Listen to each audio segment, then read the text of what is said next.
Assalamualaikum warahmatullahi wabarakatuh. Selamat pagi anak-anak.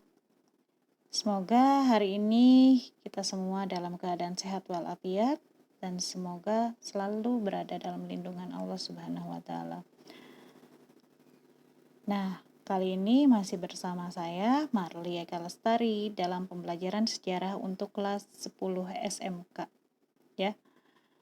Materi kali ini akan membahas mengenai konsep dasar sejarah yang merupakan materi pertama untuk semester ganjil ini.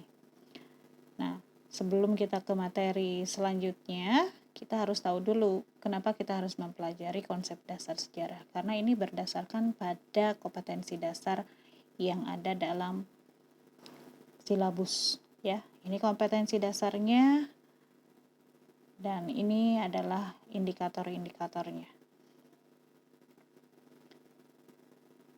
Baik, kita lanjut ke konsep sejarahnya itu sendiri.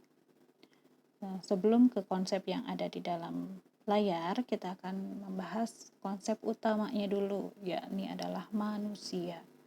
Karena setiap peristiwa sejarah pasti berhubungan dengan manusia.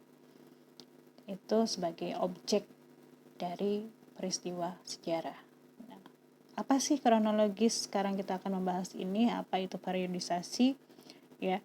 Kronologi sendiri itu berdasar pada istilah Yunani, kata-kata Yunani kronos dan logos. Kronos artinya waktu dan logos artinya ilmu. Jadi berdasarkan pengertian di sini kita bisa tahu bahwa kronologi itu adalah peristiwa sejarah yang berdasarkan sesuai urutan waktu kejadian dari awal sampai akhir.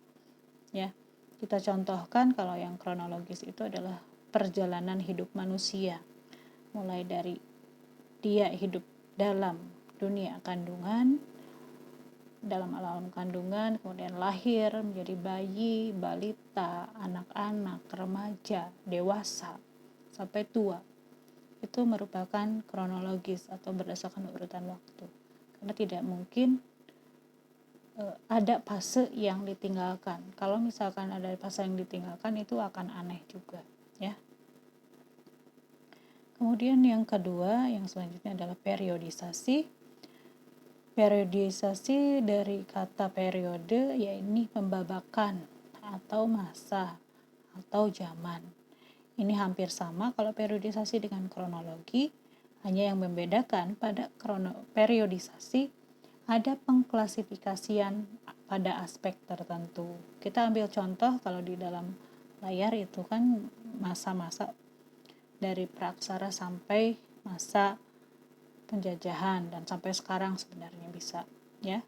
Dan contoh lainnya lagi, kita ambil masa atau zaman batu. Mulai kita dari ambil dari contohnya masa batu tua, Paleolitikum, zaman batu pertengahan atau Mesolitikum, dan zaman batu muda itu Neolitikum. Dan ada satu lagi zaman batu besar, artinya adalah Megalitikum. Itu salah satu contoh dari periodisasi. Nah, sekarang kita lanjut ke diakronik dan sinkronik yang merupakan konsep selanjutnya dari sejarah. Diakronik sendiri sama, itu dari istilah Yunani, dia dan kronos. Yang berarti di sini dia sebuah peristiwa sejarah yang menyeluruh tapi dalam runtutan waktu yang panjang. Namun hanya ada batasnya, adalah ruang. Ruangnya terbatas. Contohnya, waktu panjang, ruang terbatas. Kita ambil ruangnya adalah Indonesia, negara Indonesia. Waktunya panjang, mulai dari zaman praksara sampai zaman kemerdekaan. Ya, itu waktunya. Jadi waktunya panjang. Jadi zaman praksara kan beberapa puluh ribu tahun sebelumnya sampai ke masa setelah Indonesia merdeka, atau misalkan pada zaman Indonesia mau merdeka pergerakan, ya. Kalau sinkronik itu kebalikannya dari diakronik, ya. Waktunya sempit atau waktunya terbatas, tapi ruangnya luas. Nah, dalam hal ini kita ambil contoh peristiwa proklamasi tanggal 17 Agustus. Kalau berdasarkan sinkronik, dia mengambil ke segala aspek. Tidak hanya mengambilnya satu aspek politik saja. Misal, perkembangan sosial, ekonomi, politik dari masa setelah Indonesia merdeka. Oke, kita lanjut ke ruang dan waktu. Ini selalu ada dalam peristiwa sejarah karena pasti sebuah peristiwa harus selalu ada ruangnya, ada tempat kejadian, ada waktunya adalah waktu kejadian peristiwa itu terjadi. Ini konsep perubahan, jadi segala sesuatu itu selalu berubah, ya, seperti halnya apa yang dikatakan oleh Heraklitus, ya, ada pantarei, tidak ada hal yang tidak berubah, ya. Perubahan ada evolusi dan ada revolusi. Ini contoh dari evolusi, adanya urbanisasi, ya. Kalau contoh revolusi yang geraknya, kalau evolusi kan geraknya lambat, kalau revolusi geraknya cepat, ya.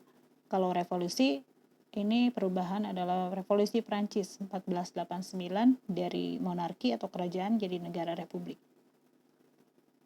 Perubahan sendiri ini berdasarkan ada faktor internal dan faktor eksternal. Ini untuk faktor-faktornya bisa kalian baca sendiri. Kemudian selain itu, ini adalah link dari contoh, bisa kalian lihat sebagai contoh untuk bentuk perubahan, ya. Lalu berkelanjutan. Kalau berkelanjutan ini konsepnya kalau menurut Kunto Wijoyo berhubungan dengan meliputi perkembangan, berkelanjutan, kesinambungan, penggulangan, dan perubahan. Nah, di foto di gambar tersebut itu adalah perkembangan. Jadi perkembangan di Jakarta dulu dan sekarang, foto yang di atas adalah zaman dulu dan sekarang seperti apa, itu pasti ada perubahan bentuk yang dulunya sederhana menjadi sekarang lebih kompleks dan padat gitu kan Jakarta itu. Kemudian selain itu kita masuk selanjutnya adalah berkelanjutan atau berkesinambungan. Kalau berkesinambungan, berkelanjutan itu ada hal-hal atau aspek-aspek yang masih dipakai dari zaman dulu sampai zaman sekarang.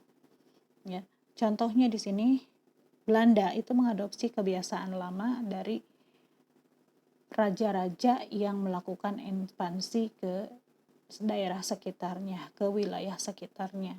Ketika daerah itu sudah diinvasi dan sudah dijadikan sebagai wilayah kekuasaannya, maka mereka diwajibkan untuk membayar upeti kepada raja yang menaklukkannya, ya. Dan itu sama halnya yang dilakukan oleh Belanda ketika mereka melakukan penyerangan, melakukan invasi kepada kerajaan-kerajaan yang ada di Nusantara pada saat itu sebagai bentuk pajaknya, ya, upetinya. Lalu ada pengulangan. Nah, kalau pengulangan ini suatu peristiwa yang kejadiannya mirip antara zaman dulu dengan zaman sekarang. Contoh, kita ambil pada masa akhir Orde Lama dan awal Orde Reformasi atau akhir Orde Baru, ya. Dua-duanya, dua masa ini, dua era ini sama-sama ada atau terjadi demonstrasi mahasiswa tahun 1966 dan 1998 itu terjadi demonstrasi mahasiswa yang menyebabkan kejatuhan dari era ini. Baik, ini salah satu contoh untuk video yang seperti apa sih berkelanjutan itu. Nah, demikian untuk materi hari ini. Terima kasih atas perhatiannya. Ini ada sedikit tugas, ya. Sesuaikan dengan jurusan kalian masing-masing. Jadi nanti setiap jurusan akan memiliki 2 tugas, karena ada satu tugas yang untuk semua jurusan, yang satu tugas lagi sesuaikan dengan jurusan kalian masing-masing. Atas perhatiannya terima kasih. Assalamualaikum warahmatullahi wabarakatuh. See you.